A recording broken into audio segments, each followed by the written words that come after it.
الحمد لله نحمده ونستعينه ونستغفره ونؤمن به ونتوكل عليه ونعوذ بالله من شرور أنفسنا ومن سيئات أعمالنا من يهده الله فلا مضل له ومن يضلل فلا هادي له ونشهد أن لا إله إلا الله وحده لا شريك له ونشهد أن سيدنا ونبينا مولانا محمدا عبده ورسوله أما بعد فأعوذ بالله من الشيطان الرجيم بسم الله الرحمن الرحيم تبارك الذي بيده الملك وهو على كل شيء قدير الذي خلق الموت والحياة ليبلوكم أيكم أحسن عملا صدق الله مولانا العظيم. میرے بھائیوں، بزرگوں، دوستوں، ہم یہاں پر بہت بڑی نسبت پر آئے ہیں. یہ نسبت معمولی نسبت نہیں ہے.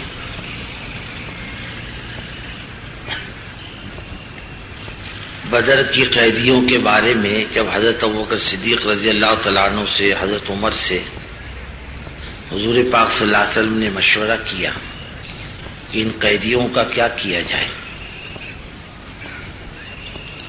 حضرت ابوبکر صدیق رضی اللہ تعالیٰ عنہ کی رائے یہ تھی کہ حضرت فدیہ لے کے چھوڑ دو، یہ ہمارے آج نہیں تو کل دست بازو بنیں گے. حضرت عمر کی رائے یہ تھی کہ حضرت اس میں میرا بھائی بھی ہے، آپ کے سگے چچا حضرت عباس بھی ہیں جو ابھی مسلمان نہیں ہوئے تھے، اور فلانے کے رشتہ دار بھی ہیں. حضرت ہر ایک کو اس کا رشتہ دار حوالے کر دو کہ وہ رشتہ دار اپنے رشتہ دار کی گردن اپنے ہاتھ سے مارے اور چھٹائی کرے ان کی گردنوں کی، تاکہ لوگوں کو پتہ چل جائے کہ ہم دودھ اور خون کے رشتے سے نکل کر ایمان کے رشتے پر جڑ گئے ہیں. ہمارے نزدیک اس رشتے کی سب سے زیادہ قیمت ہے. تو ہم یہاں پر جو جڑے ہیں وہ نہ دودھ کا رشتہ ہے نہ خون کا رشتہ ہے، بہت بڑا رشتہ ایمان کا رشتہ ہے. اس پر اللہ کے بہت وعدے ہیں. یہ اغراض کی دنیا میں اللہ کی نسبت پر جڑنا یہ بہت بڑے کمال کی بات ہے. رسول اللہ صلی اللہ علیہ وسلم کا ارشاد ہے، قیامت کے دن کچھ لوگ موتیوں کے منبر پر ہوں گے جبکہ اللہ کی مخلوق پریشان ہوگی. زمین تانبے کی یا سورج سوا نیزے پر اللہ کی رحمت کے سائے کے علاوہ کوئی سایہ نہیں ہوگا. کچھ لوگ موتیوں کے منبر پر ہوں گے، نہ انبیاء ہوں گے، نہ صدیق ہوں گے، نہ شہداء ہوں گے. ایک دیہاتی نے درمیان میں کھڑے ہو کر پوچھا، حضور کون لوگ ہوں گے، ہمیں بتلا دیجئے تاکہ ہم ان کو پہچان لیں. فرمایا مختلف قبیلوں کے، مختلف خاندانوں کے لوگ صرف اللہ کی نسبت پر اکٹھا ہوئے ہوں گے. یہ اس دن یہ نسبت کام آئے گی جب اللہ کی رحمت کے سائے کے علاوہ کوئی سایہ نہیں ہوگا. اور بزرگوں، آدمی کی نسبت بدل جانے سے چیز کی قیمت بھی بدل جاتی. ایک آدمی پونا میں آیا ہے کاروبار کے لیے، کہاں آئے گا کہاں جائے گا کوئی نہیں پوچھتا. ایک جماعت اللہ کی نسبت پر آتی ہے، لوگ فکر مند ہو جاتے ہیں، بھئی جماعت آئی ہے کیا کرنا اس کا، کہاں کام لینا، کہاں بھیجنا، کیسی جماعت ہے، کیا کھلانا. آدمی فکر مند ہو جاتا ہے.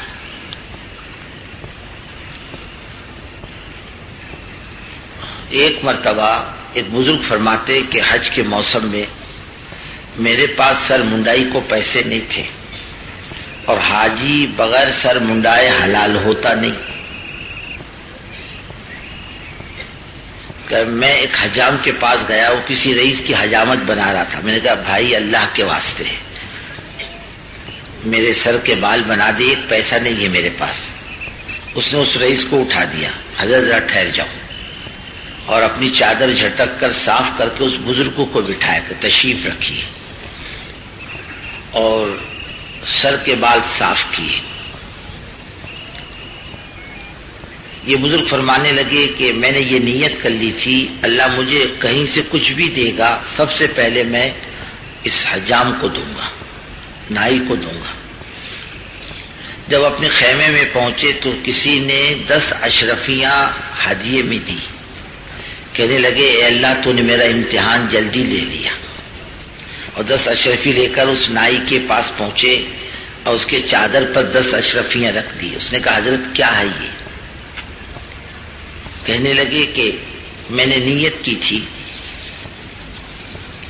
کہ اللہ مجھے کہیں سے کچھ دے گا میں تیرے کو دوں گا، تو اللہ نے میرا جلدی امتحان لیا اور اللہ نے میرے کو 10 اشرفیاں دی. اب 10 اشرفیاں لے کر تیری خدمت میں حاضر ہوا ہوں، قبول کر لے اسے. اور اس کے کپڑے پر 10 اشرفیاں رکھ دی تو اس نے بہت تیز نگاہ سے دیکھا اور کپڑا جھٹک کر پیسے اشرفیاں پھینک دی. کہنے لگے حضرت آپ بھی نیرے بیپاری معلوم پڑتے ہو، اللہ کی نسبت کی کوئی قیمت بھی ہو سکتی ہے کیا؟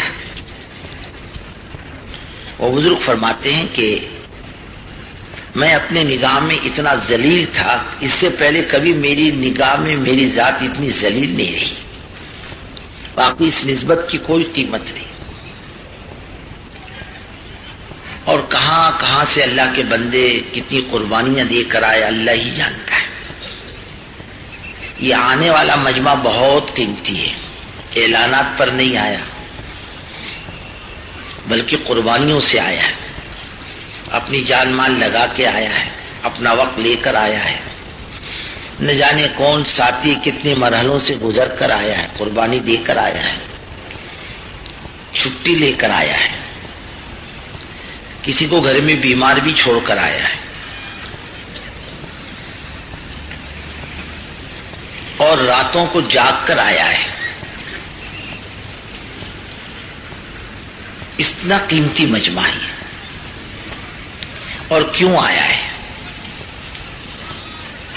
نہ اس کا مقصود دنیا ہے کہ مجھے نوکری ملے، نہ میری روٹی کا کپڑا اور روٹی کپڑے کا مسئلہ حل ہو، اس لیے نہیں آیا. بہت معمولی نسبت ہے. ان چیزوں کا وعدہ تو اللہ کا ہے، روزی کے ہم مالک ہیں. اس کے آنے کی نسبت یہ ہے کہ میری زندگی میں خدا کا دین آئے اور پوری زمین پر بسنے والے انسانوں میں حضرت محمد صلی اللہ علیہ وسلم کا طریقہ آ جائے، اور پوری دنیا میں اللہ کا دین سرسبز اور شاداب ہو. قوم ایمان کی طرف آئیں، اعمال کی طرف آئیں. تمام دنیا کے مسئلے کا اور پریشانیوں کا حل یہی ہے، اس کی زندگی بن جائے. آج سب سے بڑا بگاڑ کیا ہے؟ وہ انسانوں کا بگاڑ ہے، چیزوں کا بگاڑ نہیں. آنے والے مجمع کی اپنی نیتیں، عزائم اللہ کے دین کی سرسبزی اور شادابی کے ہیں، اور اس نسبت اس فکروں کی بڑی قیمت ہے اللہ کے نزدیک. حدیث پاک میں آتا ہے ایک آدمی تھوڑی سی دیر بیٹھ کر فکر کر لے اللہ کے دین کے بارے میں، اللہ میں کیا کروں، تیرا دین دنیا میں کیسے سرسبز اور شاداب ہو. تھوڑی سی دیر فکر کر لے تو 70 سال کی نفل عبادتوں سے زیادہ قیمتی ہے. ہم لوگ ایک مرتبہ جنوب کے سفر میں تھے. میاں جی محراب قافلے کے امیر تھے، ہمارے نظام الدین کے پرانے بزرگوں میں ہیں.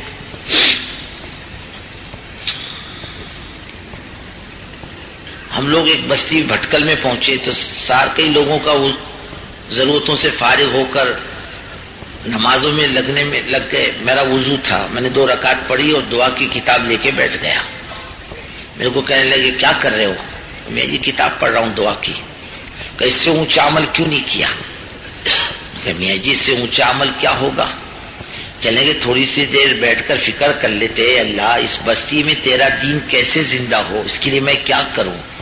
آج تو دین زندہ نہیں ہوتا تمہاری فکروں پر، اگر 50 سال کے بعد بھی دین زندہ ہوتا تو خدا اس کا ثواب تم کو دیتا کہ یہ ایسی کمائی ہے۔ اور اللہ تعالی اندر کو دیکھتا ہے، اندر کی نیتوں کو دیکھتا ہے، کیا عزائم ہے، کیا ارادے ہیں اس کے، اندر کی کڑھن کیا ہے۔ حضرت مولانا الیاس صاحب رحمۃ اللہ علیہ نے ایک میواتی سے پوچھا قطب بنے گا؟ قطب؟ بولے حضرت کیوں نہیں بنیں گے، ضرور بنیں گے۔ آج آدمی معمولی عہدے کے لیے مرتا ہے،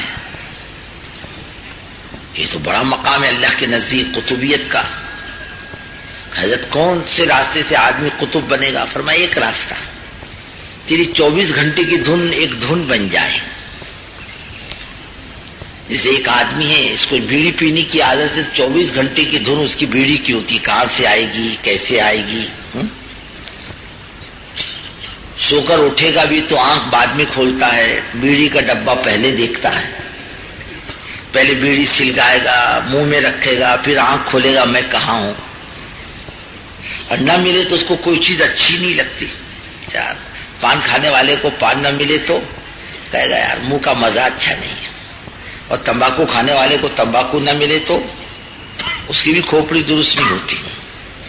ہم لوگ گوا میں تھے، 2 ساتھی تھے، کہنے لگے چائے پینے کی ہے۔ میں نے کہا یہاں تو 10 بجے سے پہلے ہوٹل کھلتی نہیں، ہم کہیں سے چائے لائے۔ میں نے کہا جاؤ کہیں بھی پیے ہو، کہیں سے بھی چائے لاؤ، اور رات کو 4 بجے بندرگاہ سے جا کر چائے لے کر آئے۔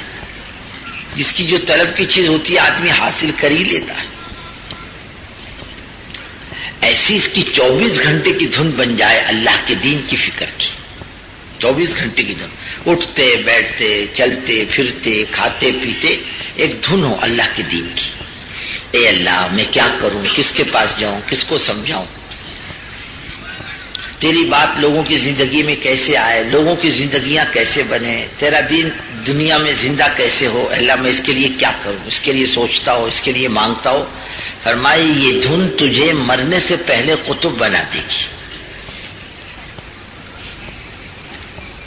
حضور پاک صلی اللہ علیہ وسلم کے صفات میں دائم الفکر ایک لفظ یہ بھی آتا ہے، ہمیشہ فکر مند۔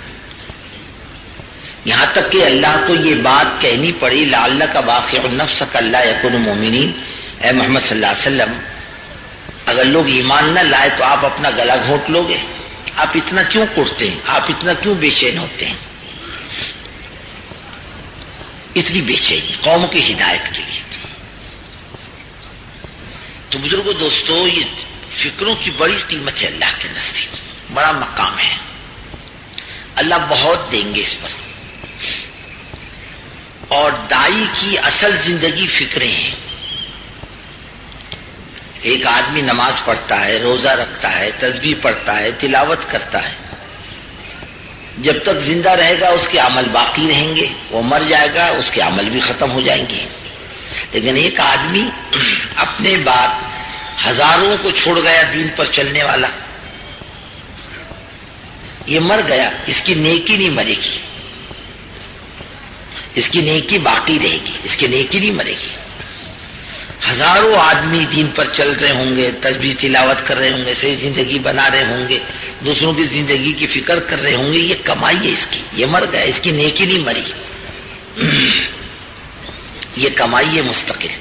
آدمی کی ساری چیزیں چھین جاتی ہیں، بدن کے کپڑے بھی اتار لیے جاتے ہیں، جیب کے پیسے بھی نکال لیتے ہیں، جائیدادیں بڑھ جاتی ہیں، مال بڑھ جاتا ہے، لیکن نیکی کا کوئی وارث نہیں ہوتا، یہ اپنے ساتھ لے کر جاتا ہے اپنی کمائی، اپنی نیکی ساتھ لے جاتا ہے، نیکیوں کو کا کسی کو وارث نہیں چھوڑ کے جاتا کہ اس کے مرنے کے بعد ایمان کا وہ وارث، نماز کا وہ وارث، اور اس کی فلانی نیکی کا وہ وارث، ایسا نہیں ہوتا۔ چیزوں کا وارث ہوتا ہے، اعمال کا کوئی وارث نہیں ہوتا، یہ اس کی اصل کمائی ہے، یہ اپنی نیکی لے کر جائے گا اور اس کے کام آئے گی اس کی اپنی نیکی۔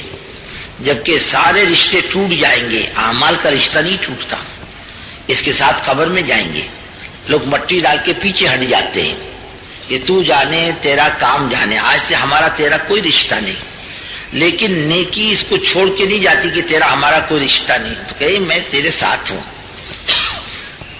اس کے ہوش میں آنے سے پہلے عذاب جھانکتا ہے قبر میں، نیکیاں دھتکاتی، پیچھے ہٹ، مرد مومن ابھی سویا ہے، پیچھے ہٹ، دوسری طرف سے عذاب جھانکتا ہے، وہاں سے نیکی دھتکاتی، پیچھے ہٹ، مرد مومن ابھی سویا ہے، عذاب ٹل جاتا ہے۔ حساب کتاب کے فرشتے آتے ہیں، ہٹو ہٹو، تو وہ کیا کہتے ہیں؟ اعمال، تم اپنا کام کرو، ہم بھی اپنا کام کریں گے، تم اللہ کی طرف سے مقرر ہو، ہم بھی اللہ کی طرف سے مقرر ہیں۔ ضرورت پڑ جائے تو اس کی مدد بھی کرتے ہیں، تعاون بھی کرتے ہیں اس کا، اور آدمی مضبوط ہے اعمال کے لائن سے جواب دے دیتا، میرا رب اللہ، میرا دین اسلام، یہ میرے آقا حضرت محمد صلی اللہ علیہ وسلم ہے، ان کو نہیں پہچانوں گا تو کس کو پہچانوں گا؟ حساب کتاب کے فرشتے چلے جاتے ہیں۔ اب یہ مرنے والا پوچھتا، بھائی صاحب تم کون، تم کون؟ ایمان کہتا میں تیرا ایمان ہوں، نماز کہتی ہے میں تیری نماز ہوں۔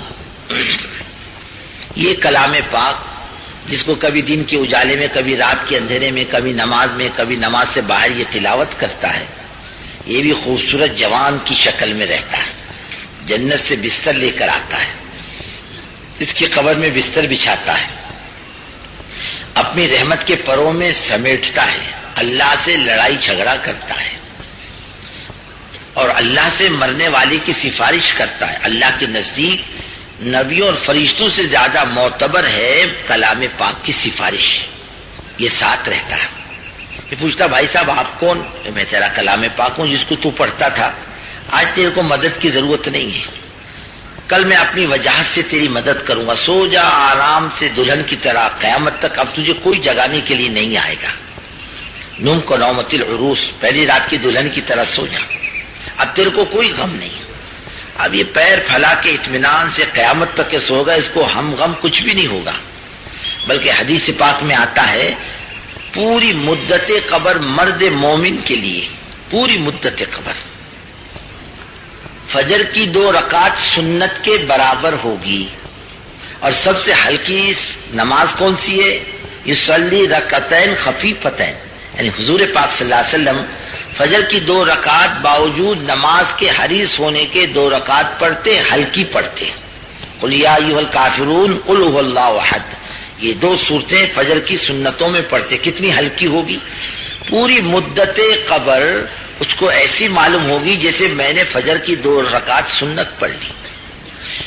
جب اس کو ہوش آئے گا تو کہے گا میرے کو اتنا جلدی کاہے کو جگایا؟ ارے بابا کاہے کا جگا، تو صدیوں سویا ہے۔ کتنا سویا؟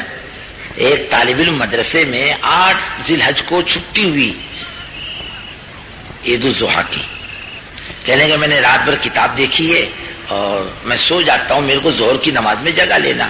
سو گیا، 8 سویا، 9 سویا، کسی نے جگایا نہیں اس کو۔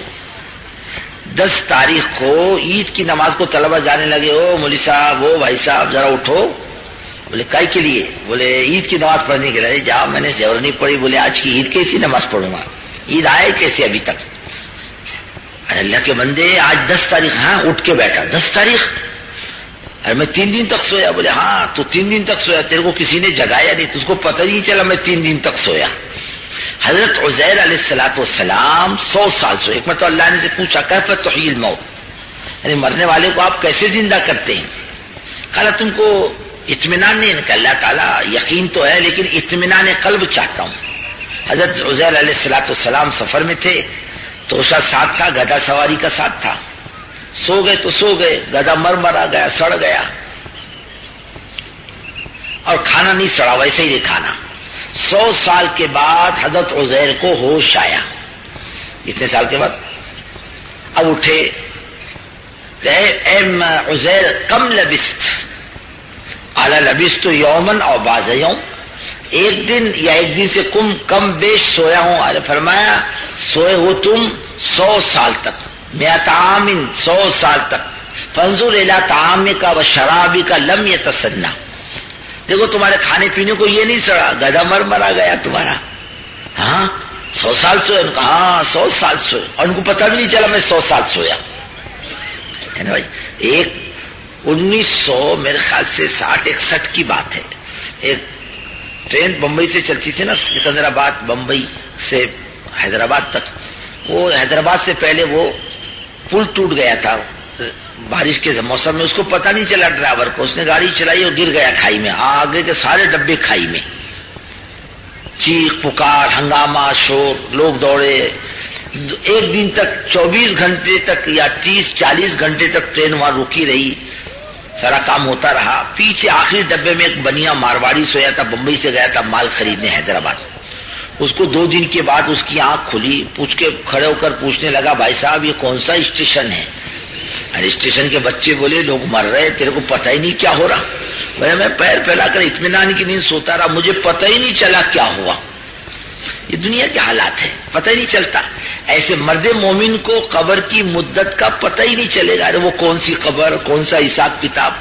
میں نے کہا ان منزلوں سے میں تو گزر چکا، گزر گیا؟ انہوں نے کہا ہاں بالکل گزر گیا۔ جیسے وَيَمُرُّ عَلَى الصِّرَاطِ كَالْبَرْقِ، یعنی نمازی پل صراط پر سے ایسے گزرے گا 500 سال کے راستے پر جیسے بجلی گرجتی ہے اور 2 سیکنڈ میں غائب، ایسی 500 سال کی مسافت طے کر لے گا اور پوچھے گا پل صراط کہاں ہے؟ ارے تو گزر کے آیا ابھی پل صراط سے۔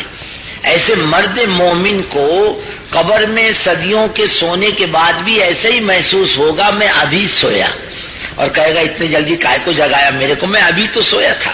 ارے بابا ابھی نہیں سویا، تیرے کو سو کر 100 سال ہوئے، 150 سال ہوئے۔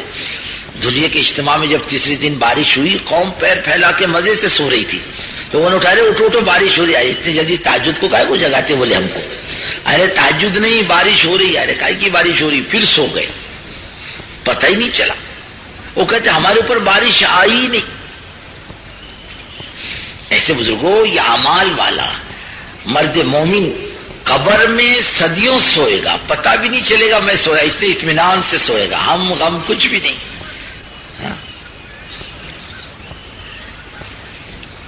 یہ اس کی اپنی زندگی کا مسئلہ ہے، قبر کا قیامت تک کا مسئلہ ہے۔ اعمال قیامت میں بھی کام آئیں گے۔ آتا ہے نا حدیث پاک میں 3 آدمی قیامت کے دن خدا کے عرش کے سائے میں ہوں گے۔ کس کے سائے میں؟ خدا کے عرش کے سائے میں۔ ایک جوان عبادت گزار، ایک عادل بادشاہ اور ایک نماز کا دائی خدا کے عرش کے سائے میں ہوں گے قیامت کے دن، جبکہ اللہ کے سائے کے علاوہ کوئی سایہ نہیں ہوگا۔ یہ چلنا پھرنا، یہ اللہ کے راستے کی ٹھوکریں کھانا، نرم گرم برداشت کرنا اور چل پھر کر کے دھکے کھانا، تکلیفیں اٹھانا، اپنے مزاج کے خلاف کھانے کھانا، اپنے مزاج کے خلاف سونا۔ اب بتاؤ یہ جتنا مجمع آیا اس کے سونے کے لیے گاڑیاں لگی ہیں کہ یہاں پر یہ اونچ نیچ زمین ہے، اور یہ کیسے لوگ ہیں؟ اپنے گھروں میں ان کے بستروں کو جا کر دیکھو، کتنے شاندار بستر، کتنے شاندار ان کے اپنے رہنے کی جگہیں۔ میں سمجھتا ہوں کہ ان کے سنڈاس بھی ہزاروں روپے کے ہوں گے، شاندار۔ ان کے بستر، ان کے سونے کی جگہیں کتنی شاندار، سب چھوڑ چھاڑ کے آئے۔ کائے کے لیے یہاں لڈو بکنے ملنے والے تھے کہ بریانی کھانے کو ملنے والی تھی، لین لگا کے کھانا کھاؤ، جہاں جگہ ملے وہاں سو، اور اس کے بعد میں ہر مجلس میں بیٹھ کر اللہ کی بات سنو، تھوڑی کسی اور نسبت سے آئے تو یہ ساری چیزیں جھیلے گا یہاں پر، اور نہ جانے کیا کیا کر رہا۔ اللہ پوچھیں گے بندہ کیوں جھیل رہا؟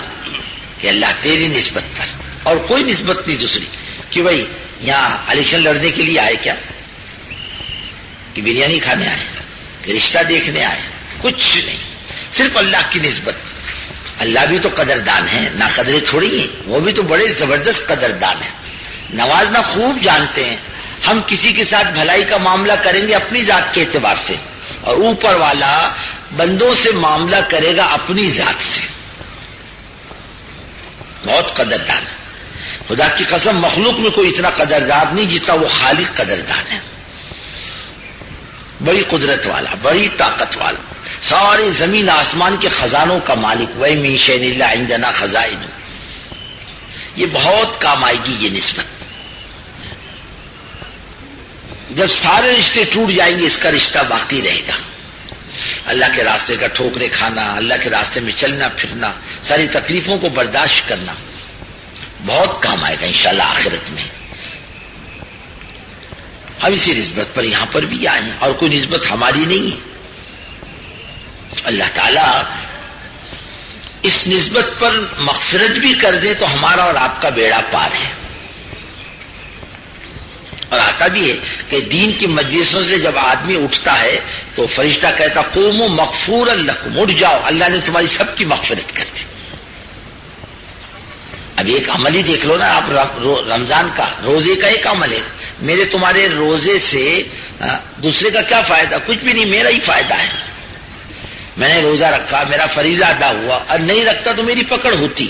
لیکن روزہ رکھنے پر اللہ کیا دیتے ہیں؟ کوئی حد ہے دینے کی اللہ تعالیٰ کی؟ بھائی کتنا کھاتا ہے رمضان میں؟ 11 مہینے اتنا نہیں کھاتا جتنا رمضان میں کھاتا ہے. کہ بھائی تھال بھر کے تو افطاری کے ٹائم پہ صاف کر ڈالتا، کرتا نہیں کرتا. اور کیا بولتا؟ میں نے کھانا نہیں کھایا ابھی تک. اور تھال بھر کے کھایا، وہ تو فروٹ تھا، بولے کھجور تھے، کھانا نہیں تھا. نہیں بولے کھانا نہیں تھا یہ، اب جا کے گھر میں کھانا کھاؤں گا. اور رمضان میں آدمی زیادہ اور اچھا سے اچھا بناتا ہے، بناتا نہیں بناتا. پھر گھر میں کھائے گا اور گھر سے کھا کر تھوڑی دیر بیٹھا نہیں کہ نکل جائے گا. بچے پوچھیں گے ابا کہاں جا رہے؟ بولے مسجد میں جا رہا. مسجد میں نہیں جا رہا، ہوٹل میں جا رہا. ہاں کہاں جا رہا؟ ہوٹل میں. اور ہوٹل والے بھی زیادہ اہتمام کرتے ہیں رمضان میں. اس نے کھایا، اب نکل کر آنے لگا مسجد میں، وہ بھی اذان کے بعد آتا، پہلے نہیں آتا. ابھی تراویح پڑی نہ پڑی، جوتا لیا اور چلتا بڑھا. بھائی صاحب کہاں جا رہے؟ ارے تم تبلیغ والے پیچھے ہی پڑ جاتے ہو. بولے میرا دن بھر روزہ تھا، اب گھر کو جا رہا ہوں. گھر کو نہیں جا رہا، ہوٹل میں جا رہا. اب واپس کچھ کھاتے پیتے ہوئے پھر گھر کو جائے گا.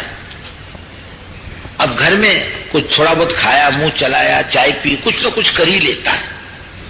پھر صبح جلدی اٹھتا ہے. گھر والی بھی بولتی ہے میرا بڈھا کل روزہ رکھنے والا ہے، اس کو گرم گرم روٹی دو. کیسی روٹی دو؟ ذرا حلوہ بھی دو، ذرا فلاں بھی دو، فلاں بھی کھاؤ کھاؤ. بولے کھاؤ.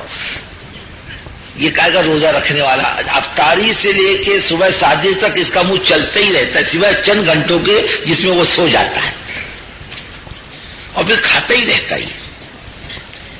اذان ہوتی ہے، ارے بند کر کھانا تیرا، تیری چائے اور تیرا پان، تیرا تمباکو، بیڑی بند کر. ارے بولے یہ مسجد کی اذان ہو رہی، وہ مسجد کی اذان باقی ہے ابھی تک. کتنا کھاتا ہے؟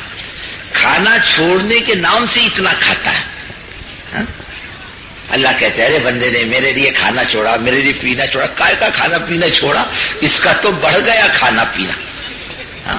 صرف ایک عمل پر اللہ اتنا دیتے ہیں، دیتے نہیں دیتے. اور پھر اس کے ساتھ ساتھ یہ تو روزی ہوئی، اور روزی کے علاوہ جو خدا کی غیبی نظام میں جو رحمتوں کے دروازے کھلتے ہیں وہ الگ ہے. حدیث میں آتا ہے نا، خدا کے عرش کے نیچے لاکھوں فرشتے ہیں، اللہ کے سوا ان کی تعداد کوئی نہیں جانتا. عرش کے 1,00,000 ستون ہیں، ایک ستون دوسرے ستون کے درمیان کی مسافت 500 سال کی ہے. اور کتنے فرشتے اللہ کو معلوم، جن کا کام سال بھر تک اس کا طواف کرنا، سبحان اللہ الحمدللہ بس ذکر کرنا. لیکن جب رمضان کا مہینہ آتا ہے اللہ فرماتے ہیں اے فرشتوں میرا ذکر چھوڑ دو، حضرت محمد صلی اللہ علیہ وسلم کی امت کے روزے دار جو دعائیں مانگے اس پر آمین کہو. مہینے بھر تک ڈیوٹی ہوتی ہے اس کی. عام دنوں میں آخری شب میں آواز لگتی ہے، لیکن رمضان میں مغرب ہوتی آواز لگتی ہے کوئی مانگنے والا ہے، کوئی ضرورت مند، ہم دینے کو تیار ہیں. اللہ کی رحمت بارش کی طرح برستی ہے.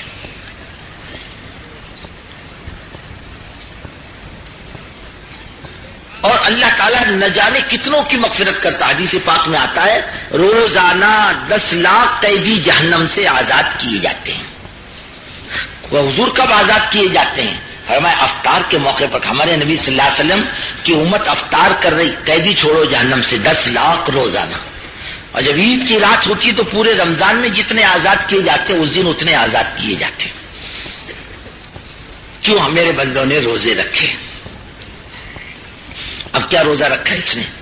اللہ کے حکم کے ماتحت تھوڑا سا آگے پیچھے کر لیا، ناشتے کا بدل سحری، اور دوپہر کا کھانا بھی سحری میں نہیں بڑھ جاتا ہے، چھوڑتا نہیں، معاف نہیں کرتا. اور رات کا کھانا تو اپنی جگہ پر، اور رات کے کھانے کا بدل آخری شب تک کھاتا رہتا ہے. یہ چھوڑنے کی برکت ہے، اتنا کھا رہا. اور کیوں؟ اس نے روزہ رکھا.